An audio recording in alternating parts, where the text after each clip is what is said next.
Good evening. Welcome to Northbeat. I'm Megan Roberts in Edmonton. Earlier this week, the GNWT published an online form that allows evacuees to apply for financial help. It's supposed to go to those affected by mandatory evacuations in the Northwest Territories. You can claim $750 for driving to the south, or $400 if you left your community but stayed in the NWT. A day after the initial form was posted, the government changed the wording, asking applicants to declare that they, quote, had not received any other financial support intended to offset evacuation travel expenses from my employer, insurance company, or any other source, end quote. To learn more about what that means and who can apply for this funding, we've reached Northwest Territories Finance Minister Caroline Wozniak. Minister, thank you so much for joining me tonight. I want to begin by asking you, who is eligible for this funding? Yeah, thanks very much for having me. This was a program that a week ago didn't even exist. So we have been working very hard, firstly, to develop the concept behind it, now to develop the portal to actually accept the applications. And just this afternoon, we've managed to put out at least a first round of some frequently asked questions. So I'm happy to be able to be here and to speak a little more about it. In terms of eligibility, the focus here is really on ensuring that people who have driven out from an evacuated community have the capacity and the ability to drive back with their vehicle to that community, hopefully with their passengers. But really, it's fundamentally making sure that a vehicle is able to make that return journey. And the eligibility in that regard is around those who don't have other financial supports for return travel. So, there's been some, evolution in terms of how to message that clearly in terms of our outputs on the internet or on the website, on the forms. Again, this form has been developed over the matter of days, and it's meant to apply to potentially many thousands of residents. So I appreciate people's patience with it, and I'm glad to be able to speak to that fact. Thanks. Yeah, let's dive a little bit deeper into it. You mentioned kind of any other source. The form mentions any other source. Can you just give a few examples? Does that include help from First Nations governments if somebody is a member, help from your employer, insurance claims? Give us a few examples so that people know what they're applying for exactly. Yeah, no, and I have to applaud, frankly, the honor of the Northwest Territories residents who are really concerned that they're not taking financing that they're not properly eligible for. I know everyone's stressed right now just from the circumstances that we're all in, and many people are very stressed out because of the financial circumstances that they find themselves in. What we're trying to target is a gap for individuals who don't have any other means of finding some benefit or some supports to help their journey back. So obviously, and I shouldn't say obviously, but if there's an insurance opportunity for people to have some compensation through their insurance provisions, then that's what we're suggesting would not be eligible here. That's not a gap that the government through public dollars is looking to fill. Similarly, if people are, being called back by their employer and their employer may be able to support their way back, again, public dollars for them, government dollars, that's not a gap that we're looking to fill. When we say other sources, I think the Premier today met with Council of Leaders and said, look, if there's Indigenous governments that are providing direct benefits to their beneficiaries, we're not looking to take them out of eligibility for a program that, again, has a focus on travel subsidies and not necessarily supports that might be related to their position as Indigenous beneficiaries from an Indigenous government. So I think really the two focus areas would be with respect to insurance coverage or employer-employee coverage. And then beyond that, a message that we're trying to get out as of sort of last night today is if people are in doubt and they're not sure, again, I recognize, and I'm pleased that people are recognizing these are public dollars. I appreciate that people are trying to do their best to fit themselves in. We're saying, please reach out to the people that are administering the program. We want to administer it fairly. We want to administer it in a way that is equal to those who apply. And therefore, if you're reaching out to those individuals, we're able to then answer those questions on a one-by-one basis. Okay, I'm just going to play a clip for you really quickly. This is yourself making the announcement of this funding just, last week. Let's take a listen. Department of Finance is proposing to administer the Evacuation Travel Support Program for 2023 wildfire evacuation orders for any individuals who had to evacuate by vehicle. This is meant to alleviate some of the associated hardship and burden of having to travel often very long distances by vehicle when under order of evacuation. The proposed supports are categorized as follows: a one-time payment of $750 for each vehicle evacuated to a southern jurisdiction, or a one-time payment of $400 for each vehicle evacuated within the Northwest Territories. Persons are eligible based on their travel by vehicle, and as such, it's one individual per vehicle who would be applying on behalf of their travel companions. I just want to recognize, I know things are changing right now really quickly, but in that clip, in that initial announcement, there wasn't this question of eligibility. So I'm just wondering what changed to kind of bring in some of these limitations. Look, I'll be very frank with you. Nothing changed in terms of that. That was always the intention, is that this would be a gap-filling exercise. We've always, and I think partly that was trying to get the announcement out quickly, as fast as we could, because people were starting to ask questions about how will I plan my way back. Some of the questions I was receiving were individuals who were coming under insurance claims saying, look, I'm going to have to make arrangements and make my claims and put my information forward. I need to know what I'm eligible or not eligible for. So there was no change in terms of the internal policy or intention. It was a matter of getting the information out to individuals about how this would unfold, what the application process would look like, what kind of information would be required. I will come back and say, though, look, I've actually been through this once already. Back when we introduced the income relief provisions, that came into play back when Hay River and Kettle-Adiche First Nation were first evacuated. We went through quite a bit of growing pains there too, trying to figure out how to articulate, how to explain who's eligible, but we were dealing with a much smaller population, and we had finance folks able to attend directly to the evacuation centers. This is a very different situation. We've got tens of thousands of people now, pushing over 20,000 or close to 20,000 Yellowknife residents. It's a much larger population we're dealing with. Therefore, makes it a lot more complex. People's individual circumstances are more complex. It has been a little more difficult to rule that out, or to roll that out in a way that is comprehensible. So I appreciate people are frustrated in the last 24 hours. I can appreciate that. I understand the frustration. We are trying to get the information out as fast as we can. Okay. And I'll just end by asking, what do you want to say to people? I'm sure you've heard this message as well that we're hearing, that there's just not enough support from the GNWT. What would you say to people who are saying that? There's certainly an answer to the question that I'll get to there, but I want to start with saying that we all recognize, I think every single person that's been evacuated recognizes how hard this is emotionally and psychologically, and everyone is stressed, and people are stressed for different reasons, and some people more so than others. So there's not ever going to be enough that you can do. There's always going to be more that you wish that you could do. What we've tried to do, firstly, having looked at what other jurisdictions provide, we are providing arguably more services than what almost any other jurisdiction does.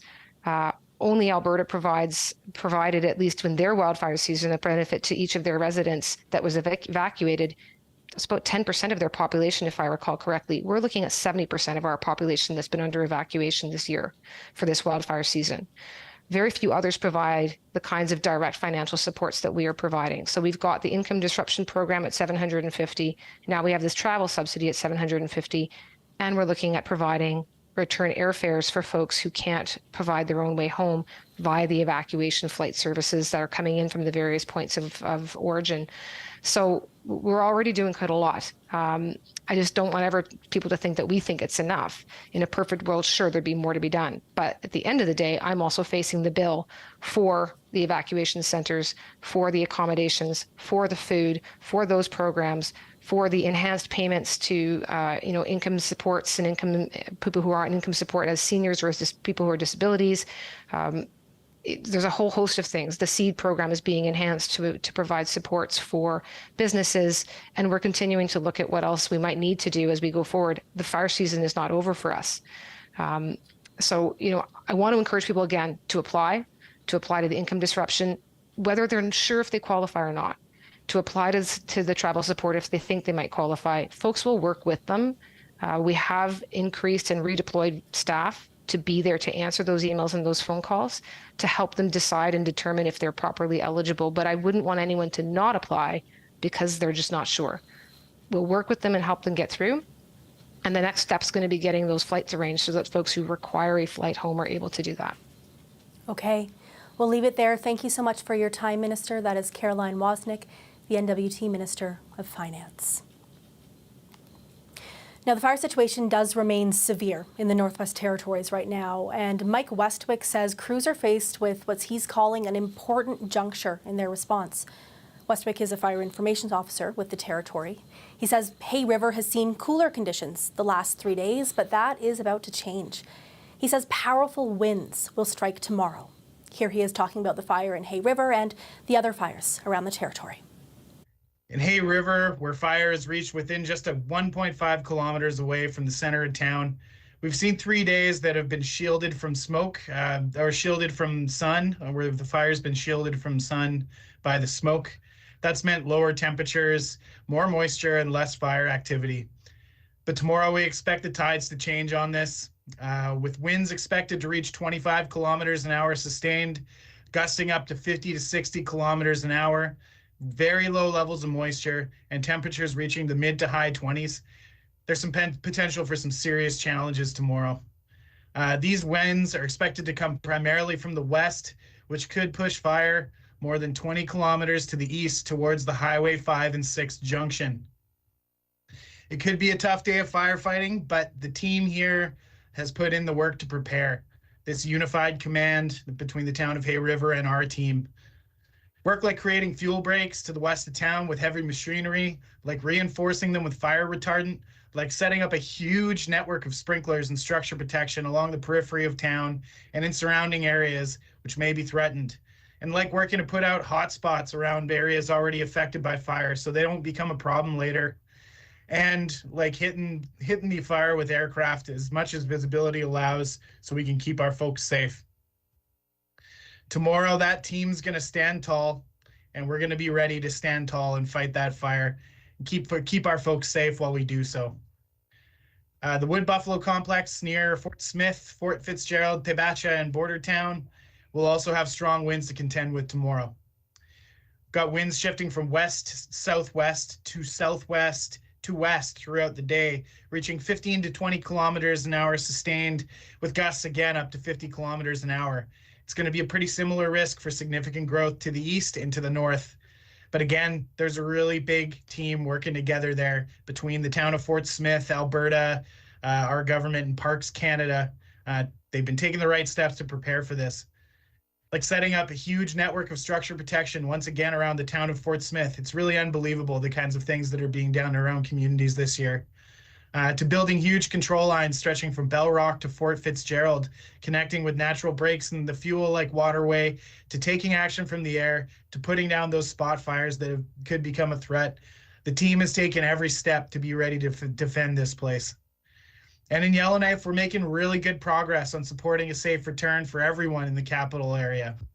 On the Beshico Yellowknife fire, our frontline firefighters are working their way up and making very good progress towards the northern finger of that fire from Highway 3.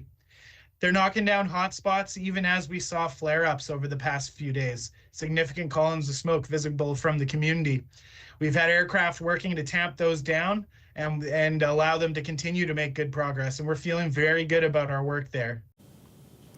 Battling back flames in the NWT has been an international effort this season. Right now, there are firefighters on the ground in Hay River from New Zealand, and they're joining these crews that you just saw there from 2 counties in Alberta, Vermilion River and Minburn. Also in the NWT are crews from the Yukon. It sent a 20 firefighter attack crew with people from both the government of the Yukon and Yukon First Nations Wildfire, as well as 2 people trained to work with air tankers. Let's take a quick look now at just how many resources are being thrown at some of the NWT's major fires in the south. Fighting the Hay River, Katlodeche, and Kikiza fire are more than 220 people, 10 helicopters, air tankers, and 21 pieces of heavy equipment. Tackling the Wood Buffalo fire near Fort Smith are 389 people, including 157 firefighters, 66 pieces of heavy equipment, and 23 helicopters. Also important to mention that this particular fire is being managed by multiple organizations since it's in both the NWT and Alberta. Yellowknife Mayor Rebecca Alty is closely watching the fire burning near her city, and right now she's also watching the highways. As we just heard from Mike Westwick, there are very strong winds that are expected in the South Slave region starting tomorrow. That has forced the city of Yellowknife to pause its plan to bring essential workers back to the city. Mayor Alty joins me now from Yellowknife. I'm sure this is pretty disappointing for all of us, for me and for you as well. Very much so. Yeah, no, when I got the news yesterday, it was frustrating, disappointing, upsetting, because it felt so close to, starting to see the light at the end of the tunnel. But we do have to make sure that we're returning and folks are safe. And so the big challenge that caused us to have to pause the return of most critical staff is the South Slave Fire, so on Highway 1, the border of Alberta and the Northwest Territories. I say most because essential healthcare staff are continuing to return by air, which that is the glimmer of the sliver of hope, is that the hospital and getting the basic healthcare services is what's going to take the longest in our reentry plan. And so being able to have those staff continue to come and start getting up and running again is good news. But as Mike said in the weather forecast and the fire forecast, the highway will be closed to this upcoming weekend, and therefore we had to put a pause on having staff return. I mean, we know the highway's closed over the weekend, so that pushes us back by at least 3 days. Is there kind of a updated timeline you can give us in terms of when essential workers that aren't healthcare staff flying in can get back into the city and start returning again?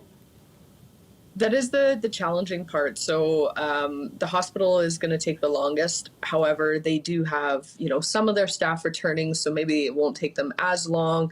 So we are continuing to work with all our partners. The hospital, the healthcare is key, the airport's key, and then making sure that we have food is key, and the water and sewers. So hoping to get a better sense of when phase 5 can happen shortly, but unfortunately, we're now still in that period of uncertainty. And I would say this has shown that when we do announce phase 5, it does come with a big caveat of weather and fire permitting, because, the fire in the South Slave isn't under control, and we are going to have to use that highway that can be intermittently impacted by the fire. So it is still we don't have a firm date on that phase 5 yet.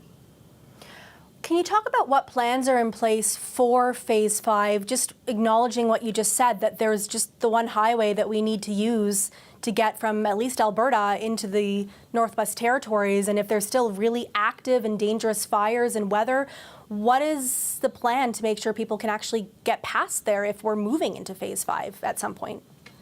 Yeah, and the territorial government's working hard on this, and so they're arranging the flights back, like Minister Wozniak was just talking about, as well as making sure that the territorial highway is safe. And so when we were being evacuated, we had to take a look at the highway conditions, make sure it was safe. Sometimes, it didn't end up getting closed actually during the evacuation order, but there was always kind of a bit of a chance of monitoring it to make sure that it was still open. But any times that it was really smoky, there was the pilot car. So there will be supports by the territorial government like that when folks return.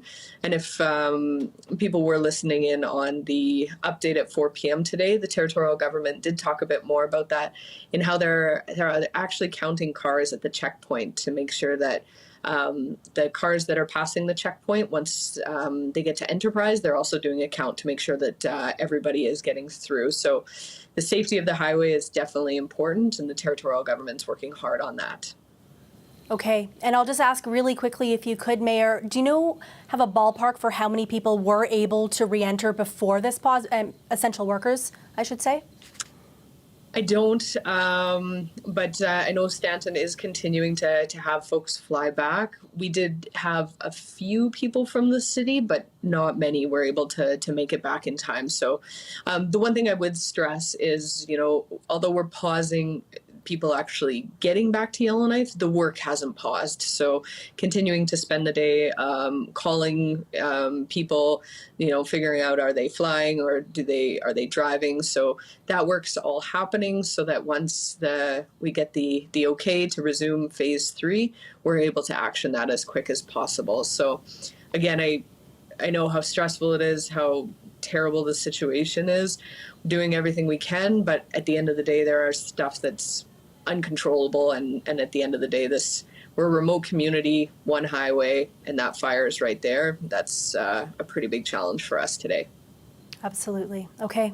Thank you, Mayor. That's Rebecca Alty, the Mayor of Yellowknife, joining us live tonight from Yellowknife. Canada Post is offering free mail forwarding for those affected by the NWT wildfires. Residents can get their mail forwarded to a new address for up to 12 months. Normally, Canada Post charges for that service. It says eligible people have until September 29th to register. If your postal code begins with X0E or X1A, you can apply for free mail forwarding.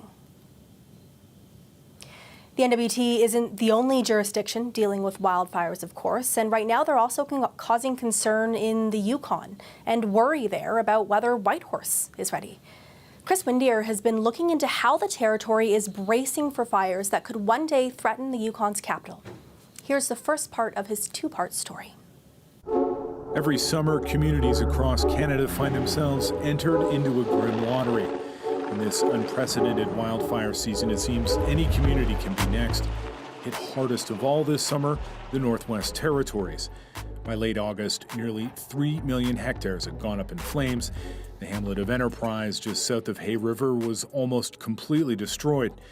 In Yellowknife, around 20,000 people, nearly the entire population, were ordered to get out. Wildfires have always been a part of life in the north, but the size and intensity of those fires are increasing. And that raises the question, are we ready for what's coming? How concerned are you about a major fire event in the Whitehorse Southern Lakes region?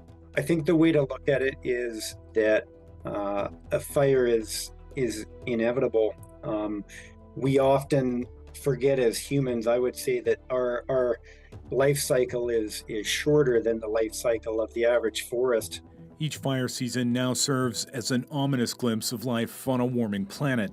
A 2022 paper published in the journal Nature predicts the amount of boreal forest subject to fire-prone conditions will more than double by century's end.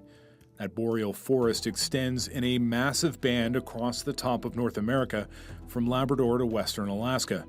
The Yukon alone is home to 28.1 hectares of boreal forest, and the territory has seen its fair share of wildfires this summer.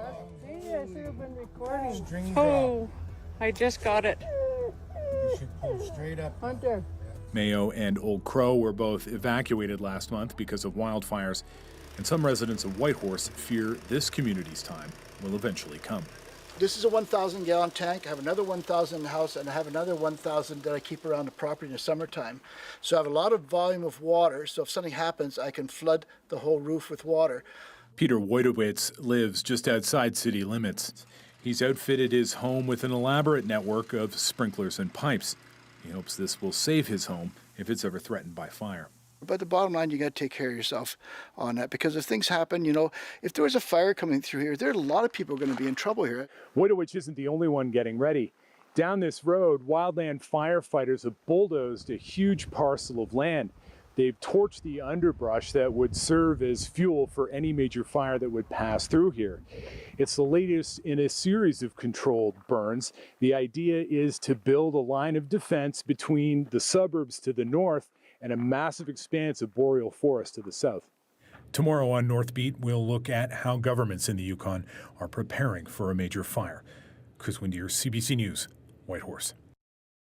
Impactful stories that are close to all Canadians. Explore the connections. New ideas with a twist. This Week in Canada on CBC News Explore. Available free. What does it take to reach the top? Meet some truly inspirational people as they share the secrets of their success. It changed everything on CBC News Explore, available free.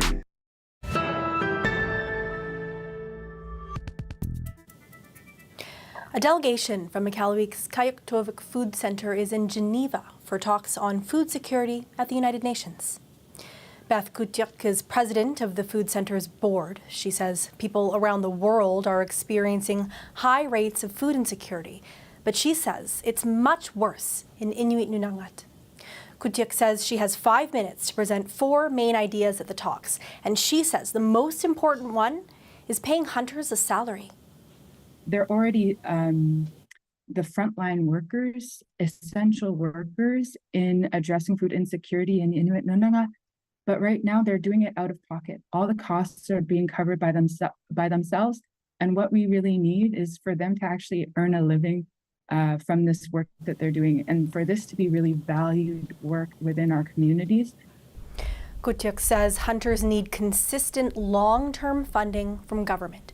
She's also recommending a basic income for all, as well as improved housing, water, and marine infrastructure. Kutyuk also wants Inuktitut and other Indigenous languages to have official language status in Canada. Nunavut's Justice Minister says police who searched people's mail in Arctic Bay were complying with the law. Residents recently raised concerns about having their mail searched for alcohol. David Akiaguk says he gives his full trust to the RCMP. Overuse of alcohol is very evident right now in the communities I'm representing, especially in Arctic Bay, and I was happy that some of the community members stepped up and used the tools of providing information to the RCMP. The Nunavut RCMP say officers were acting on information they'd received. They say 4 fines have been issued under the Liquor Act in Arctic Bay since June 1st. Akiaguk says anyone with concerns should contact the Civilian Review and Complaints Commission. Encourage anybody that feels that if RCMP is, or any peace officer has done not what they're supposed to, go through that process. The CRCC says it has not received any complaints from Arctic Bay.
And that is Northbeat for tonight. Thank you for watching. I'm Megan Roberts in Edmonton. We leave you tonight with a special look at the recent bowhead hunt in Nalyat, Nunavut. See you again tomorrow.